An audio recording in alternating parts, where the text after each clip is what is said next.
Log sa upat ka adlaw Huwebes, Biyernes, Sabado, Domingo, kada Domingo man don.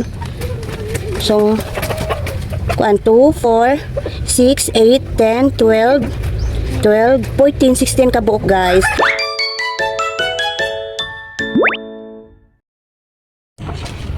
So kana kay pito man na siya din ha. Dapat pito sa siya ka scoop ha. Nga diri kay uno man, ato na siya pitoon kay nangitlog man.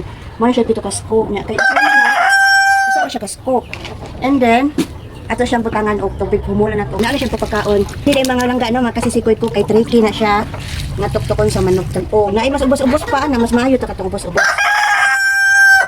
So pabuton ta ng pila ka minuto. Ligo sad siya mahumol o nanti patuktok. Karon mag-harvest data sa atong itlog no.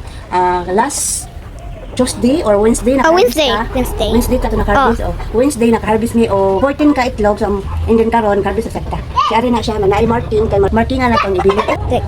So ato pa na siyang gihumulan no. So mag-harvest na sa ilang itlog magkuha ta is kana nakaon na sila. Try na to for Miyerkules, Huwebes, Biyernes, Sabado, Domingo. So 4 days. So 4 days mag-harvest sa sekta. So tanan na to pila ka itlog. So nato marking kay magbilin mata silang pugaran og itlog. So ang atong gimarking kuha kay para dili siya madaot ba kung mas taksa siyang pugaran. So ang nakanindot mga ng Brown Island guys nga tumuhion dili kay siya at timanunon. Pwede ra kumanog pakaon is pwede na siya biyaan. No, hapon kayo pakaon isto duha man buntag ug hapon. Dili para sa puti baka timanunon kayo no. So kanang Brown Island dili kay siya timanunon. So ayan hapit na siya humol ato na siya ipakaon. Ano ida ilahang feeding mo ni lang pagkaon guys no. So kinahanglan siyang humulan. Tuloy pakaon diri sa pito ka buok. Sige, ano mo. Kapit siya mangitlog kay nangupa naman sa ni mga laki, nagpaupa naman sa mga bayi. Hapit na po ni sila mangitlog. O di ba na nasa tay kami nga, harbisonan po diri na side. So diri nga side guys, mao ni siya nangitlog na.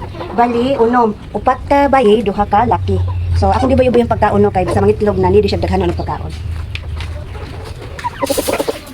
Okay. Ay, nagkaon naman sila, maato nang kaon ng ilang itlog, o di ba? So diri lang itlog guys no sa upat ka adlaw so ganito ite. So upat ka adlaw pangitaan to tatong gi-marker. Asa na tatong gi-marker nga letter M. So mo ni ang itlog sa upat ka adlaw kay no Huwebes, Biyernes, Sabado, Domingo, kada Domingo man don. So 1, 2, 4, 6, 8, 10, 12, 14, 16 ka buok guys. Thank you God. Thank you sa mga manok na ubay-ubay ang gilang itlog ron. Nangita pa ko sa akong gimarkingan kay mo man to siya akong unahan og kuha. Hala nawa akong gimarkingan. Tara atong gimarkingan mo nito na kuha sige te. Yan siya. So, Mali siya perfect man. ang kali bag-o man ni siya no kan siya kay puti pan bag-o ni. Mo na sa tumarkingan nga sunod na sa nato ni siya kuhaon. Oh, di ba guys no? Kasi pagkilan jud ka. Mo jud maka sudan na jud ka te. To, kundi duhan ka kami sa sulod sa pugaran no. Pugaran sulod sa kurong sa manok. Na mo ni mang harvest karon guys 16 ka egg no. O bali upat na siya ka mo na ng itlog. Upat pa kadlaw gikan sa tong pag-harvest naka-harvest na sa karon og 16 ka buok. So karon guys, nang hugas pa man sa tubigan sa manok, mag-andam sa ko sa pan eggs para hugas ni mama ikaw man niya sa kuan. So kay hugas man og kuan, kapita ka guys. Hugas kay egg guys, ilimpyo ni mama, then isun sa rip. So karon guys atong hugasan no. Hugasan tani, brasahan kay kahit nilang itigod.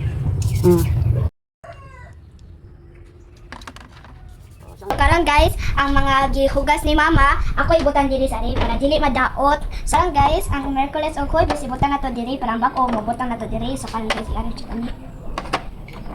Ayoko na ka. Ayan, ano siya usan na ni siya ka 3. Nasa kay baligyan taniti. Pero